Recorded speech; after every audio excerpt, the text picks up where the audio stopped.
American Indian Relations. Guest host Christine McDonald talks to people about important things affecting the city's Native communities. Minneapolis Air dives into topics like public safety, public health, elections, and so much more. Tune in to Minneapolis Air on Native Roots Radio from 5 to 6 p.m. on the second Wednesday of every month, right here on AM 950. Did you know that from birth to age 3, simple activities like talking, playing, reading, and singing can profoundly impact your child's development? Little Moments Count is dedicated to providing parents with the resources they need to make the most of these moments. Visit the website littlemomentscount.org to connect to a collection of resources designed to support you in giving your child the best start in life. That's littlemomentscount.org. Doherty Family College at the University of St. Thomas is your pathway to a bachelor's degree. Located in downtown Minneapolis, Doherty Family College offers an affordable education that includes free textbooks, a laptop, meals, career coaches, and a Metro Transit pass. As a full-time Doherty Family College student, you'll benefit from mentorship from St. Thomas faculty, along with paid internships and support from Minnesota's largest private college. Ready to turn your dreams into reality? Apply now at dfc.stthomas.edu. Doherty Family College, your journey to success starts here. Now showing at MIA, artist Mary Sully was a visionary ahead of her time. Born on the Standing Rock Reservation, she worked in near obscurity between the 1920s and 1940s, creating intricate, vividly colored drawings that blend Dakota heritage with modern life. Now on display at the Minneapolis Institute of Art, experience the first solo exhibition featuring Mary Sully's work and see how her art challenges traditional ideas of Native and modern art. Only at MIA and always free to visit. Learn more at artsmia.org. With your AM 950 weather, I'm Brett Johnson. Look for cloudy skies tonight with a low around 32, Friday partly sunny with a high near 47, and Saturday sunny with a high near 44. Make it a night to remember at Crooner's Supper Club. Incredible live music, 4-star food, handcrafted drinks, and first-class service, all in the classic Supper Club setting. Don't miss out. Visit croonersmn.com to plan your perfect night out. That's croonersmn.com. Portions of Native Roots Radio may be pre-recorded. It's a good day to be indigenous. Get up, stand up. They are going to become more brutal.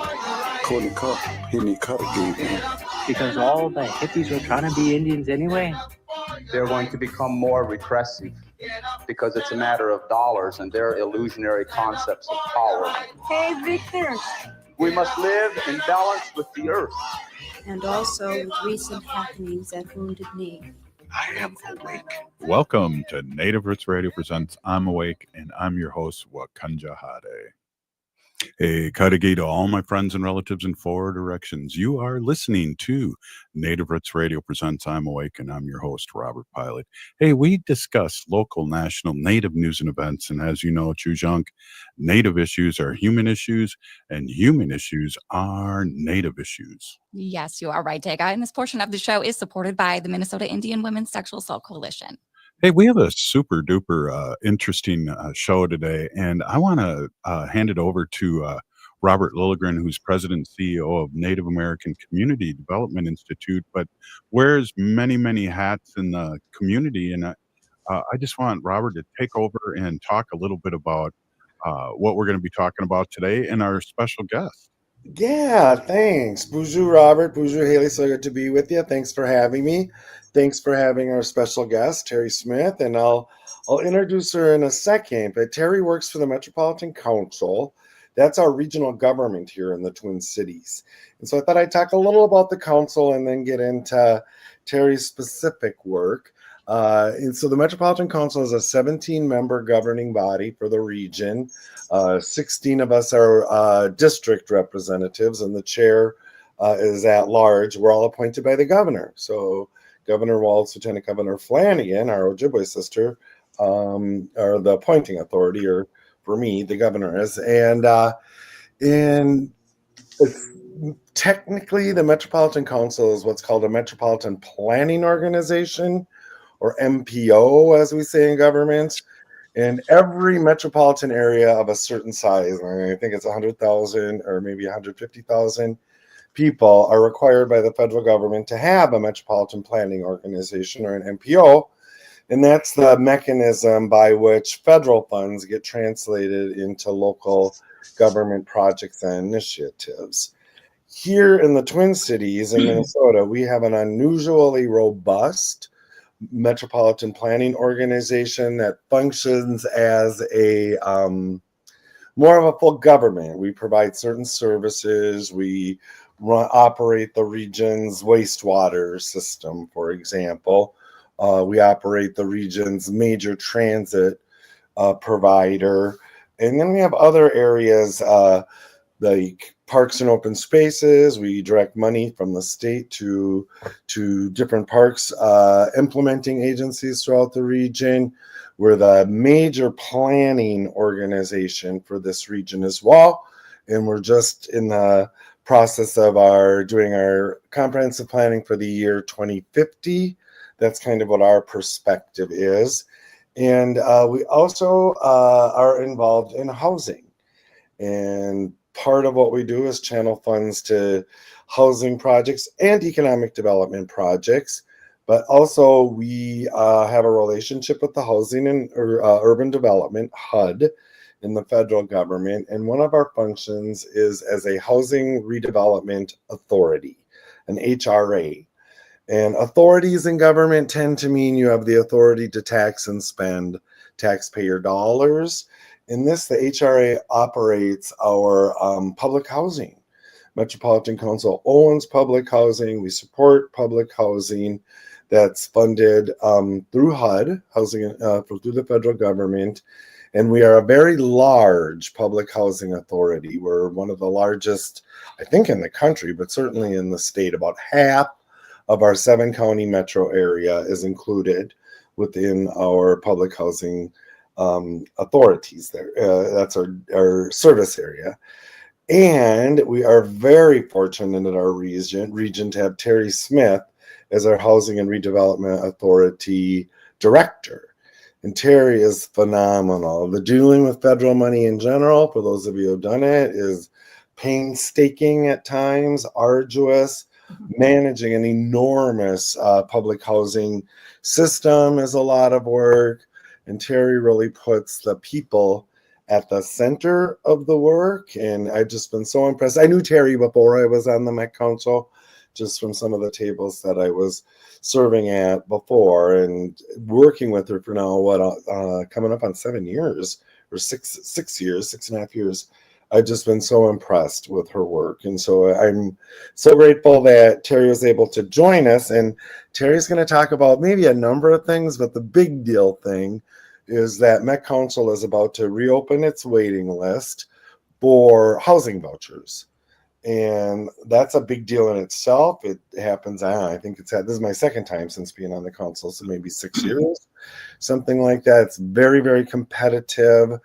And kind of a big deal thing that I'm sure Terri will elaborate on is that this year, for the first time, the Met Council is setting aside 10% of our vouchers to be dedicated to families whose heads of household are Native. And this is the first time we've done this. This is a recommendation that emerged from Met Council's recent American Indian Advisory Council, of which Robert Pilot was a member. So miigwech for serving on that. But this, I was in a meeting earlier today with urban Indian organization leadership from across the country, and I talked about this, Terri, and they were just floored. Nobody could believe that we're doing this. Like me, people asked, "Is that even legal?" Which it is. So with that, if that's enough background and everything, I'm thrilled to introduce Terri Smith, the Housing and Redevelopment Authority Director for the Metropolitan Council. Well, thanks, Robert. What a nice intro. We all think very highly of Robert Lilligren, who's the chair of the Council's Community Development Committee. So most of our Housing Authority business flows through that committee before it goes on to the council for a full vote. And I've been in a few meetings with Robert Pilot too, so it's good to be here with you. Thanks for having me. But it's a big deal to open a waiting list. And just a little bit of background, as Robert indicated, I'm the director of the Metropolitan Council's HRA, and we're the largest administrator of tenant-based rent assistance in the state of Minnesota. So those are vouchers that are essentially connected to people. And we are one of the largest 3% in the country. So we're considered a large PHA. And so we're excited to be here. We serve about 7,300 households with rent assistance each month. And so that's like 20,000 people, 9,500 children. And our vouchers, I think a big part of this message is our vouchers are always full. They're always in use. And I think important to say that waiting lists are long. They're generally closed, not only here in our region, but across the country. There are some rural areas of Minnesota where the waiting lists are open, but in metropolitan areas, waiting lists are generally closed and long. And so we're thankful that we're able to open our waiting list. It's opening next Wednesday. The last time we opened was in 2022. June of 2022, and we received 11,000 applications in a week. And from that, we were able to place 2,000 randomly on a waiting list, and we're still working through that waiting list at this time. And so it really, you can do the math, but it really shows that there's much more demand for housing vouchers than there are vouchers available. Once a household has a voucher, I'll just give you a 30-second high-level overview. But once a household's determined eligible, they meet income requirements, they're issued a voucher, which is essentially a piece of paper that says the housing authority will pay part of their rent. And so they go out, rent from a private landlord.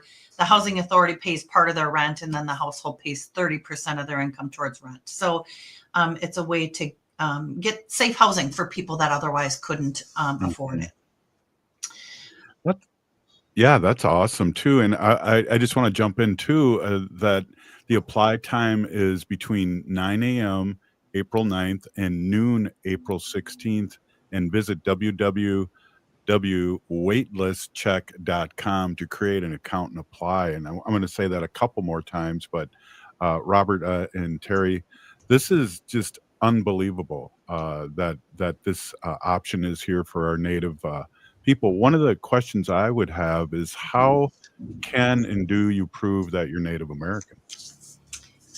Yeah. So we still have, like most of our program, and actually all of our program, people self-certify to all kinds of things. They self-certify that they're a citizen. They self-certify that they're an eligible non-citizen, that they're Black, that they're white. And this will be the same, that people will self-certify that they're American Indian, and then they'll answer a question and as part of the application process as well. There will be no verification of that, just like most, much of our business. All right. Hey, I'm here with Robert Lilligren and Terri Smith, and we're talking about this great program, and we'll come back and talk a little bit more about this. This is Native Roots Radio, and we'll be right back after this short break.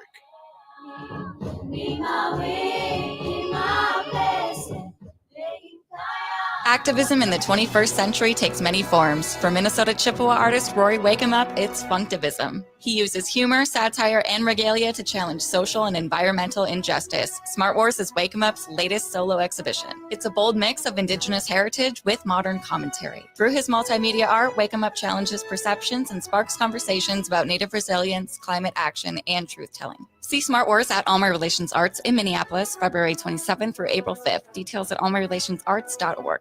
I love my Toyotas from Rudy Luther Toyota for one simple reason. I can depend on them. You know they keep you safe, and they're incredibly reliable, fuel-efficient, comfortable, and stylish. The Consumer Reports Best of 2025 edition has 10 Toyotas as best buys in affordability. Toyotas are some of Consumer Reports' highest-rated certified pre-owned vehicles, and Rudy Luther Toyota's service department is the one place I take my Sienna for all of its maintenance needs. Toyotas are fantastic vehicles because they're fantastic vehicles. See for yourself at Rudy Luther Toyota off of 394 in Golden Valley. Now showing at MIA, artist Mary Sully was a visionary ahead of her time. Born on the Standing Rock Reservation, she worked in near obscurity between the 1920s and 1940s, creating intricate, vividly colored drawings that blend Dakota heritage with modern life. Now on display at the Minneapolis Institute of Art, experience the first solo exhibition featuring Mary Sully's work and see how her art challenges traditional ideas of Native and modern art. Only at MIA, and always free to visit. Learn more at artsmia.org.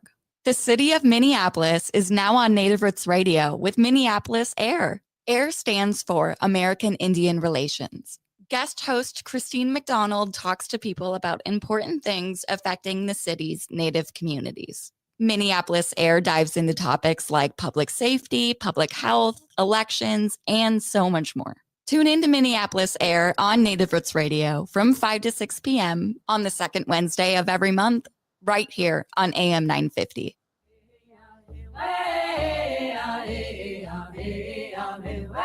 Hi, this is Governor Walz. Thank you for listening to Native Roots Radio. And we're back to Native Roots Radio presents I'm Awake, and this is Robert Pilot.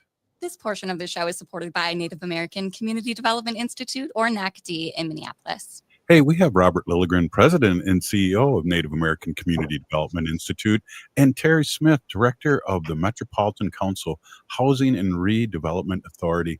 Robert, I'm going to hand it over to you again. This is just amazing information, and just what the Met Council does just blows my mind. Every time I go to a meeting, I hear all the great things they do and how they help community. Cool, thanks. And my thanks to Terri Smith for being here today and leading in and to hear more about the Public Housing Authority waitlist being open. But one of the big features, and this is brand new, is that we're setting aside spots on the waiting list for families whose head of household identifies as American Indian. And this has never been done by our housing authority before, and it is a recommendation that emerged from a very robust process just last year and into this year, which was our American Indian Advisory Council. Or was that just this year, Robert? You were a member. Yes, for a year. This is our second year. Your second year, thank you. And this was a group of some of the most accomplished and active sort of cultural carriers. Most of them were Dakota or Lakota people. This is their homeland, right? But we had Ho-Chunk represented, Robert. We had Ojibwe represented. And they were a great group and really proactive. And originally thinking was around sort of a land and water acknowledgement or something. But right away, this group said, yeah, we're not really into that. We need actions and commitments from the Met Council. And so the project immediately morphed into one around setting actions and commitments by the Met Council. This group, did incredible work incredibly quickly and brought a very well-developed list of recommendations and report forward. And already the Met Council has acted on a number of these recommendations. And I'm really proud of that. This is, I feel like, a little bit of legacy work for me on the Met Council. But one of these things we did is this preference, or not preference, but set aside for spots on the waiting list for Native American people. That is a recommendation that emerged right from the Advisory Council. So it's important for us at Met Council to be demonstrating back to you and the community that we are listening to them and we are taking these commitments and actions very seriously. And I would invite Terri to say anything else. Should we anything about that action or even about the list itself or any of the work that we do? Yeah. Thank you, Robert. But, it's exciting work. A lot of the work that came out of the American Indian Advisory Council, surrounded all of the council's work, transit, water, planning, but then housing. And that's the area that I work in. So there's several commitments made in this work, but the first one that we're taking action on, which is exciting, is that we committed to updating our administrative plan, which is our policy document, in preparation for our housing choice voucher waiting list opening, which is happening next week, to set aside a percentage of waiting list placements for households that identify as American Indian. And that came directly out of our work with the Advisory Council. But the council, our community engagement team, Ryan Ottenheim-Leifheit, she's the manager of special initiatives and engagement, engaged with American Indian voucher holders, with the American Indian Advisory Council to sort of come up with this percentage. And so where we landed with that after these engagement opportunities, that we would set aside 10% of waiting list placements for people that identify as American Indian. And so in this scenario, we're going to be placing 1,000 people on the households on the waiting list through random drawing. But before we do that random drawing, we'll take we'll take 100 American Indian households and place them on the list. And now I think important to recognize that we may get less than 100, we may get more than 100, but that's our commitment. And then those 100 will be randomly placed on the waiting list. So household, might be number 1 on the list, might be 75, might be 750 on the list. But at any rate, we've committed to placing 100 families.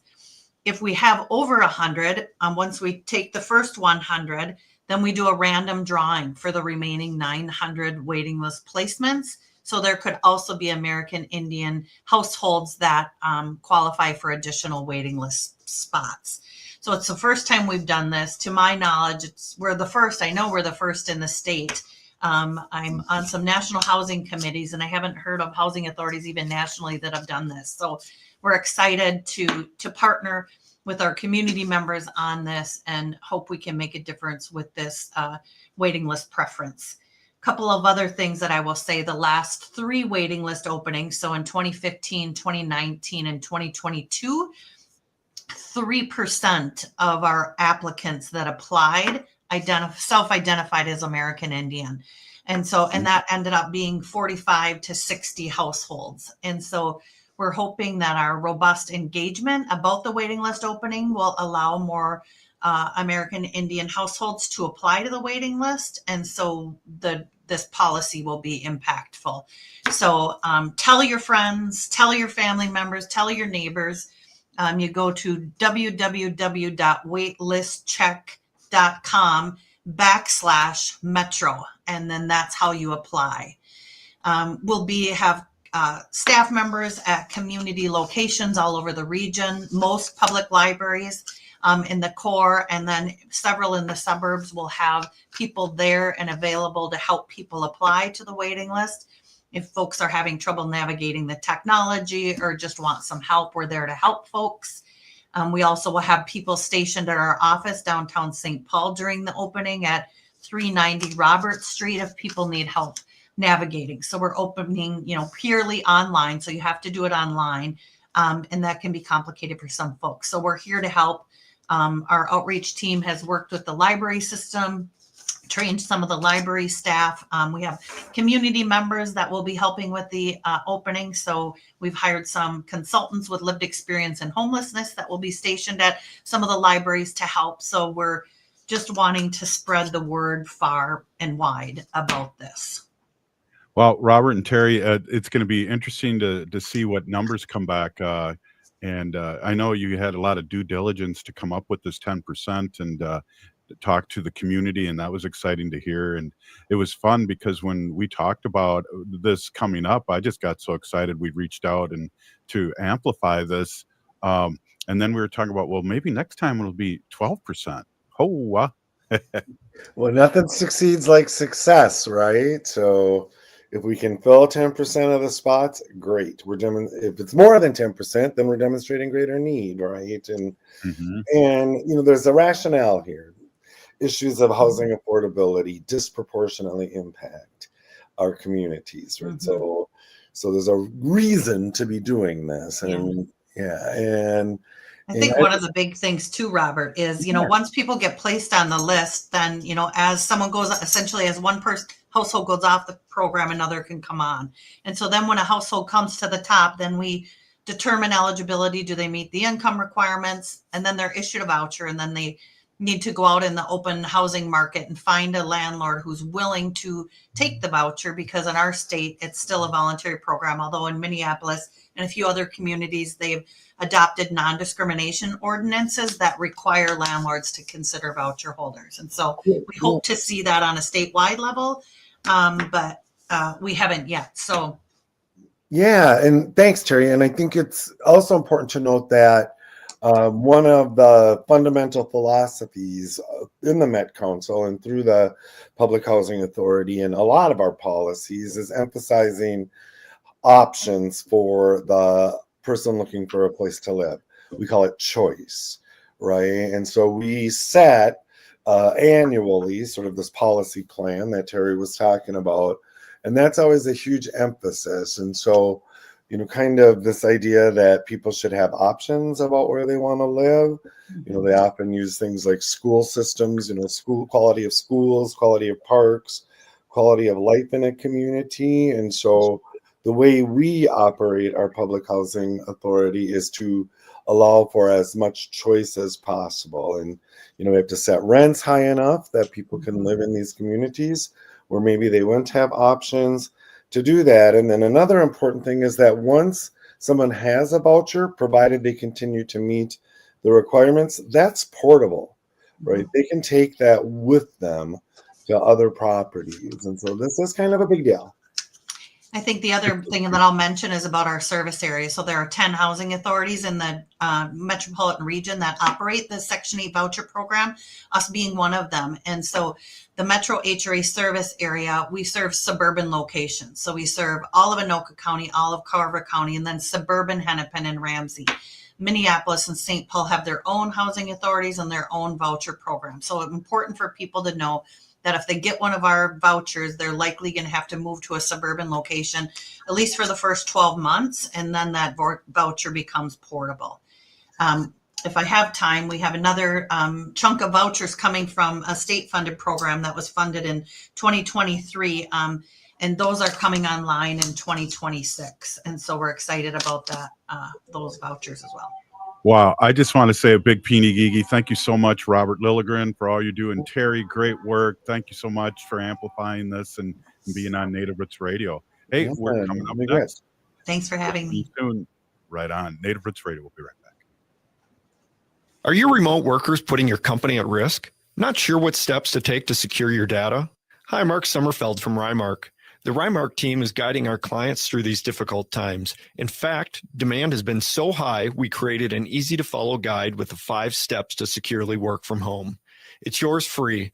Download our 5 steps to securely work from home now at rymarkit.com or call 651-328-8900 for a no-cost how-to discussion. Hey, it's Patrick. Spring showers may bring May flowers, but they also bring big savings with Zero Res. And right now, you can beat the spring cleaning rush with big savings and priority booking by calling our heroes at Zero Res. Zero Res removes winter's buildup and lingering odors, giving your home a fresh, spring-ready feel, preparing your home for the brighter days ahead. Just check out the almost 21,000 raving customer service reviews online with a 4.9 Google rating and see what all the hype is about. This month, get 3 rooms Zero Resified from Minnesota's #1 carpet cleaner starting at just $119 and take $75 off an air duct cleaning as well.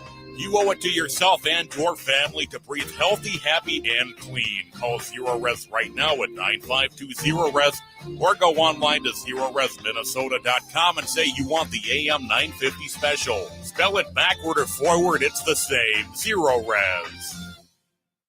End-of-life decisions are not easy to make. Hi, I'm Mary T. of Mary T. Hospice Care. It's important to make sure that this difficult time is meaningful and comforting to you and your loved ones.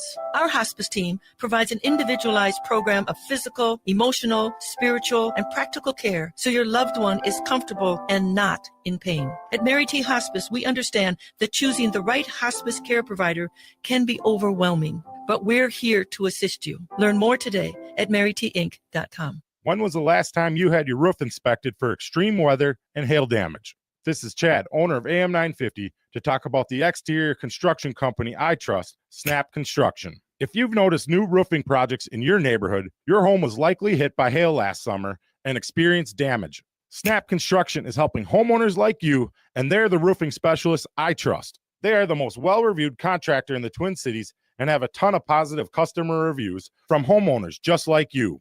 Even better, Snap Construction's installations are backed by a lifetime warranty, so you know you're dealing with a qualified roofing expert. You want to work with a company that will be here for a long time after the work is done. Snap Construction has handled thousands of claims and will help you through the process. Do yourself a favor and get a free roofing inspection so you have the facts and peace of mind you deserve. Call Snap Construction today at 612-333-SNAP.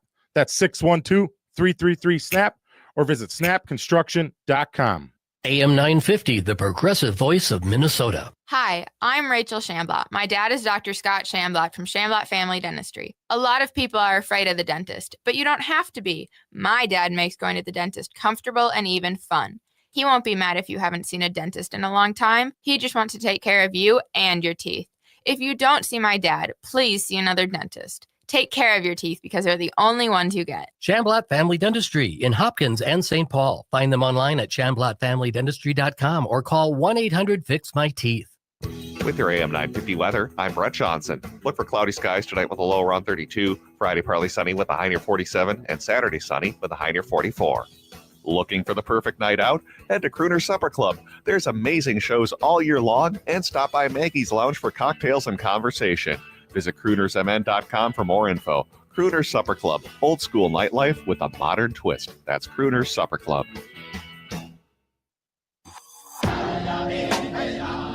Hi, this is Representative Sharice Davids from Kansas. I'm Ho Chunk, and you're listening to Native Roots Radio. And we're back to Native Roots Radio presents I'm Awake, and this is Robert Pilot. This portion of the show is supported by Native American Community Clinic on Franklin Avenue in Minneapolis, honoring health and tradition. Hey, Haley, we got a really awesome guest, another awesome guest, I should say, Kahomy Weston, and I would love for you to tell us a little bit about yourself, and then we'll get into the nuts and bolts while you're here. Welcome. Hi, thank you. Okhódayapi, Chante Washte Nape Chiuzapi, Gimimi Laskawi Machiapi, Minikoju Himataha na Wanache Minicha Awatiksto. Hello, everyone. My name is Kahomy Weston. I am the project and program coordinator with Owámniyomni Okhódayapi, and I'm grateful to be here. Well, give us a little background. You're from Cherry Creek, South Dakota, and tell us a little more about yourself. Oh, yeah. My mother's family, my family on that side is from Cherry Creek, South Dakota. I've been living in Rapid City, South Dakota for the past 12, 13, 14 years. And we recently moved out here. My husband and our family moved out to this area back in August 2024. And big change for us, but we're excited to be here.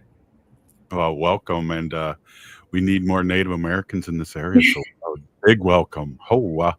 Hey, talk a little bit about the project you're on and that you're working with, and let our listeners know what you're doing.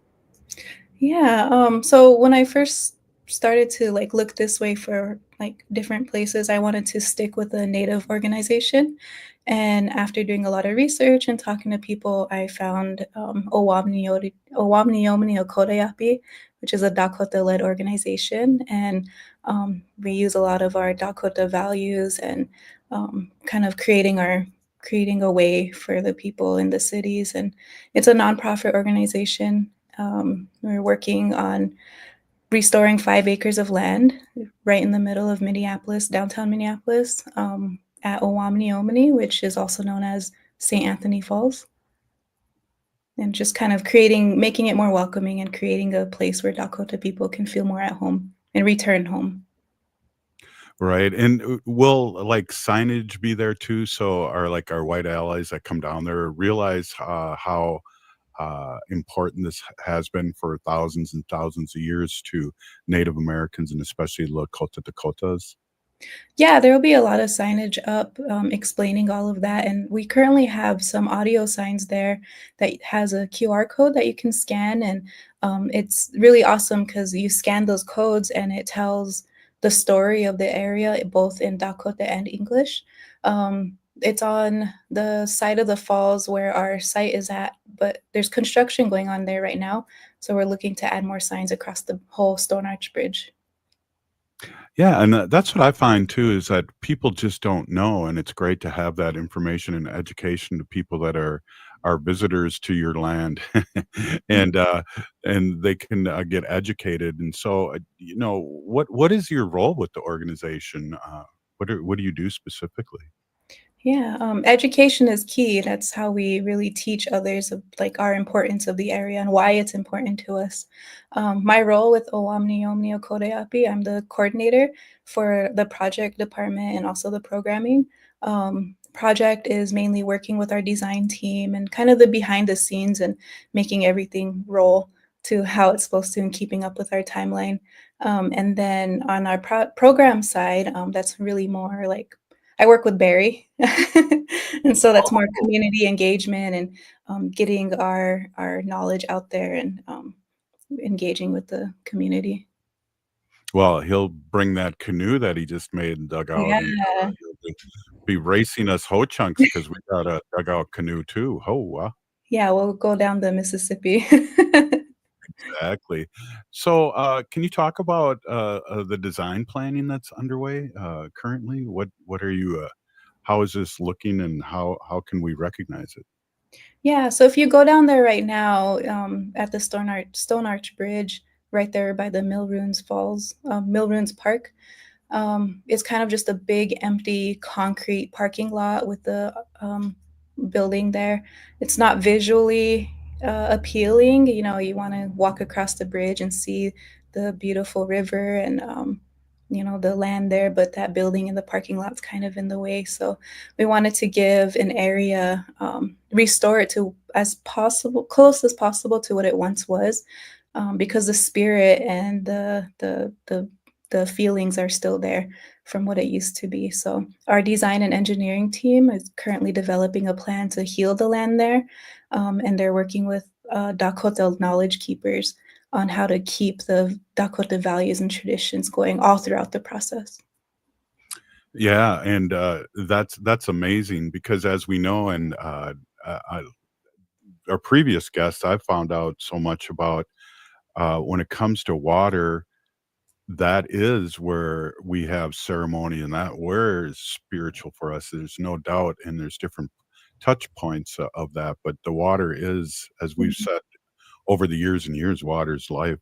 Mini Yeah, the water is so important because we come from water. Each and every one of us, we're in our mother's wombs and filled with water, and we're surrounded by it.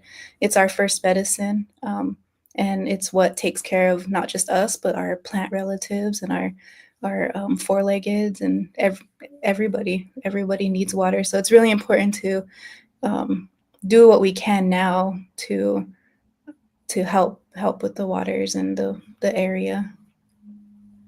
Absolutely. Well, you know, I have a ultra smart niece here, my Chujang Haley, and Haley, I'm wondering, you know, this is so cool. Do you have any questions about this? This is just amazing work. This is really like land back. Yeah, I know, just from having previous guests on, we've learned about like different, I think there's the island out there that people Oh, would yeah. go, Dakota women would like have childbirth out there and bring life to Earthside. And what do you know the name of that specific area that I'm talking about? Yeah, it's the Owámniyomni, which is Spirit Island, and exactly what you said, our Dakota ancestors and relatives, women would go there to give birth and to have ceremony there because birth is a ceremony. So yeah, it's a very significant area that was undermined whenever they were developing the area with, you know, the mills and the city. And um, I'm excited about it. It makes me excited because, you know, I my background is in community behavioral health and mental health. Mm. So I did that for a really long time, and then kind of coming into this position, I can see how it's needed for everyone's mental health. You know, everyone works downtown, or especially our Dakota relatives in the cities, that if they wanted to get out to be with the water or to be with nature or anything, to see our medicines and our natural foods, they have to travel outside of the cities. And so we're hoping that we can give them a little bit of that right there, right in downtown. Definitely. And I just know for hundreds and hundreds and hundreds of years, you know, the Army Corps of Engineers really changed the river. And it's so cool to hear what your work is involved in restoring it to the way it was in a lot of ways. Yeah, it's really interesting work, working with the Army Corps of Engineers and partnering with them, the city, the Minneapolis Parks and Recs Board, and also our design team, and just hearing the conversation about how everyone collectively wants this to happen. They want us to be the stewards of this and return this land back to what it was for our relatives. How difficult do you think that's going to be? Because I know a lot of times when we get land back, it sometimes is sick land, and we have to really recover the soil in different ways because of the chemicals that have been there. How difficult is this going to be for you guys? I guess we'll find out. No, but well, a lot of the design process, we worked with the Mississippi Watershed organization, and they did water testing at the area, and we found a lot of findings that we're gonna try to figure out to clean up the area before people can even get into or not even get into the water, but before we can even have connection with that water. So that's just one aspect of it, and also taking off all the hard edges along the river right there with the building and the parking lot, and really letting Unjimaka heal herself in that area with a little assistance with us, like planting and giving her the ground and the earth back to her. Wow, this is so cool and perfect. I just I know I'm 63, and I know there was no way that we'd ever swim in the river when I was young, but I know the river is a lot cleaner, at least all the way up to Badote, where the Minnesota merges, and I know it's really clean up there. And one of the things that was good that the Army Corps of Engineers did is they closed that what is it called? They closed the lock and dam. Yeah. So that's really powerful in healing the water just by doing that, by closing it. Mhm. But what happened was once they closed it, there's a lot of sitting water that's been sitting for years. And so that's what we have to work on. And that's going to come in later phases of the project, and cleaning up the water and how to figure out how to make that water flow again. Well, how can we're about to hit a break? How can our listeners out there keep updated? Is there a website, a Facebook, or how can we get more information as this project's going on, besides being on this great show? Yeah, so we have our website, which is Owámniyomni.org, Facebook page, which is Owámniyomni Okhódayapi, as well as Instagram. And then there's also our YouTube channel that people can check out. Absolutely. Well, let's do another quick segment. We are here with Kahomy Weston, and we are talking about this great project that she's working on in the Mississippi. And I have a few more questions, and this has been just an awesome show, Haley. All right. Hey, we'll be right back. This is Native Roots Radio.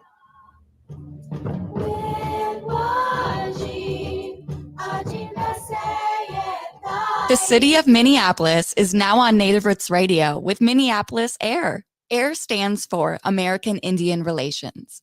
Guest host Christine McDonald talks to people about important things affecting the city's Native communities. Minneapolis AIR dives into topics like public safety, public health, elections, and so much more. Tune in to Minneapolis AIR on Native Roots Radio from 5 to 6 p.m. on the second Wednesday of every month, right here on AM 950. Have you considered a career in the museum field? The Minnesota Historical Society is now accepting applications for its Native American Museum Fellowship.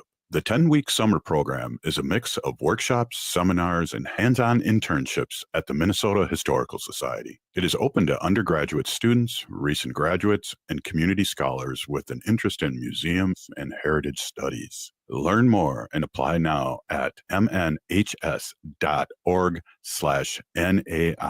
Some people won't give you the real talk on drugs, but it's time we know the facts. Fentanyl is killing people.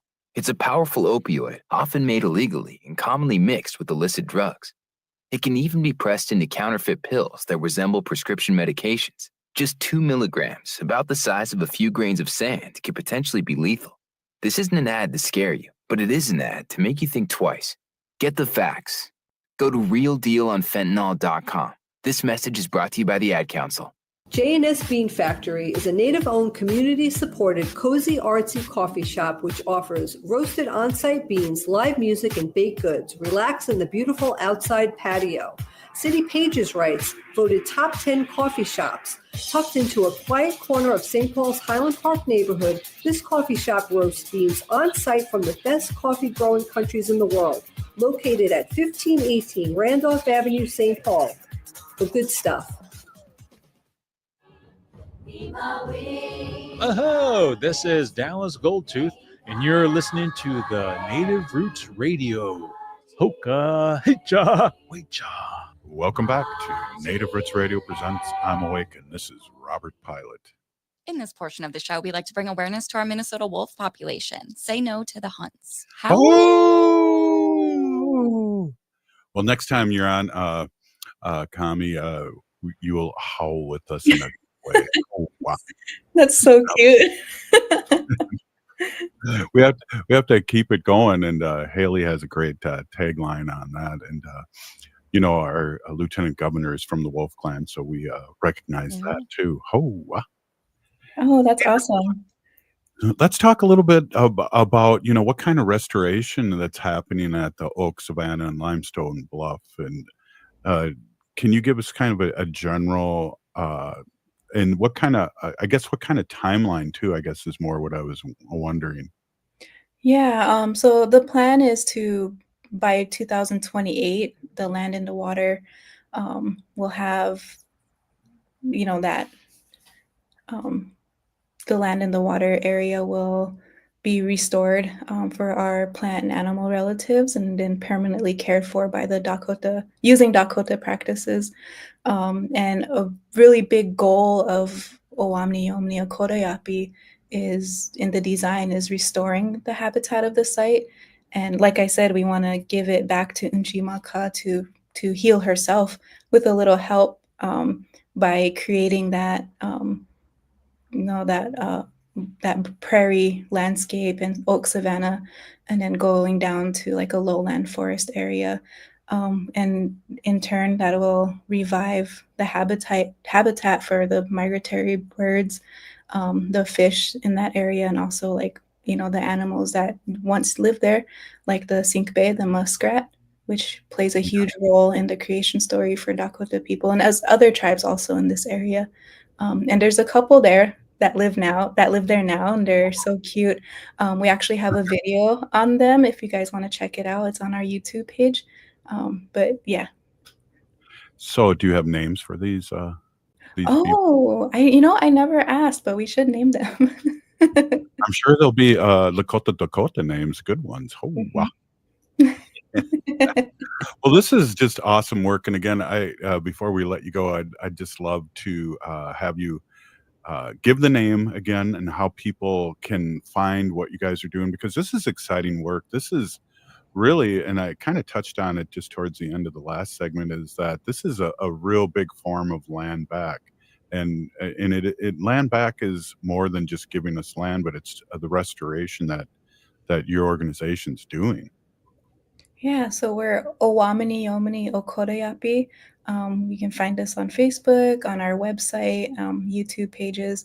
And, it's just a good blessing and a good opportunity to be working with awesome people doing this land. And it is land back, basically, especially right in the middle of Minneapolis, downtown Minneapolis. I'm so amazed by it because, I can't think of another, I'm sure there are, but I can't think of another place that has a Dakota presence that we're trying to restore right in the concrete jungle, and we're Dakota people are the only people in Minnesota that don't have a migration story coming to this area, especially at Owámniyomni. That's the ancestral lands for Dakota people. So it's really, really uplifting and awesome to do this work and to help in any way we can, especially with our relatives around.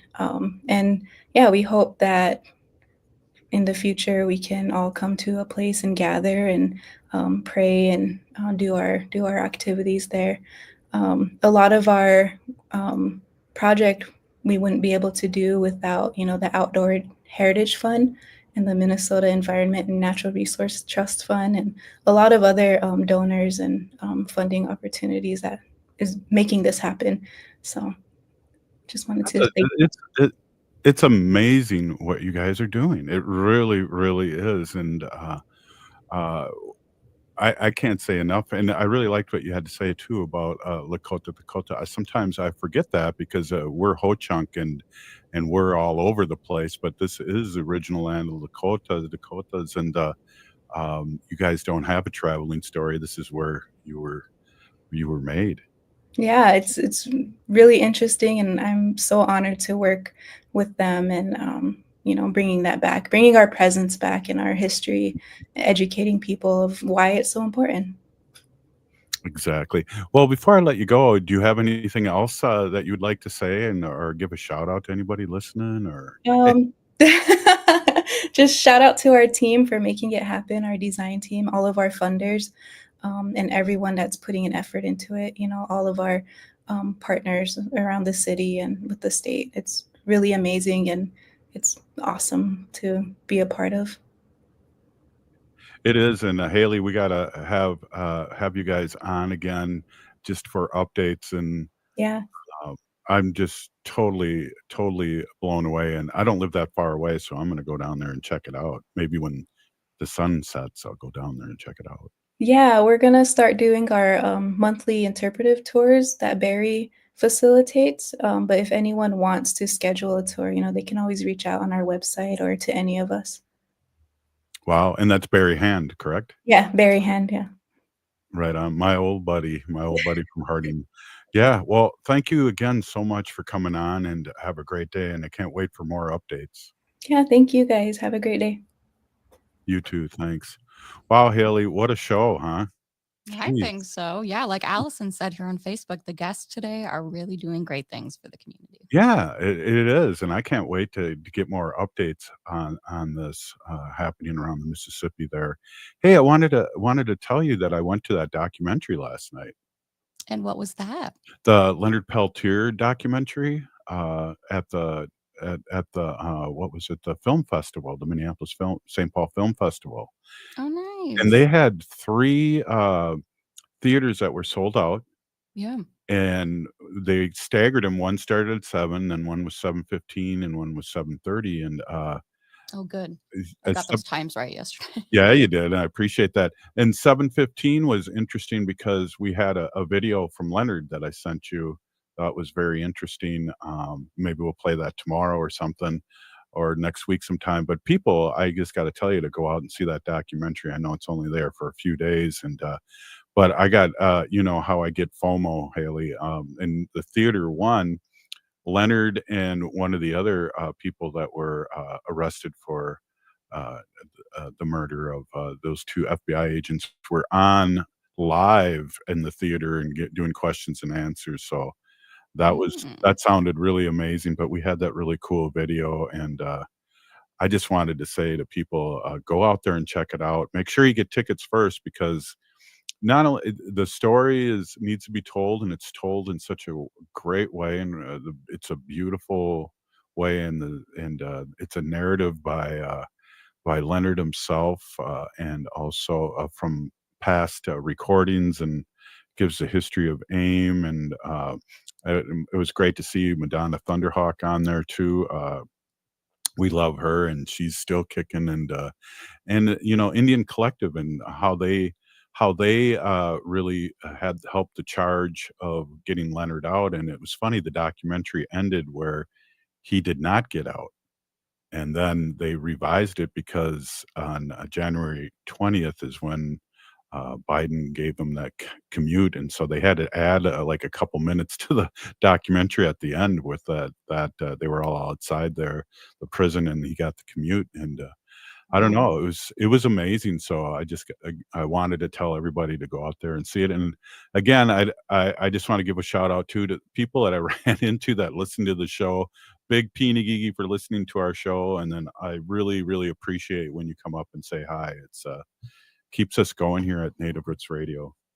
Nice. Do you know how long that's playing there? I think it's just the weekend because it's part of the film fest, and then what they do is then they'll bring other films other showings and other films at the same theater. So I think it's Saturday is probably the last day. I'll have to double check, but you can look it up on not you, but our listeners can look it up. I just want to say, if you can get out there and see it, I might go out and see it again. Nice. I'll definitely be looking that one up for sure. Right on. Haley, great show as always. The producer with the mostest, isn't that, or the hostess with the mostest, or yeah. Hey, if you're listening to the show, you're part of the resistance. We're still here. We are the 7th generation, and this has been Native Roots Radio. We'll see you tomorrow.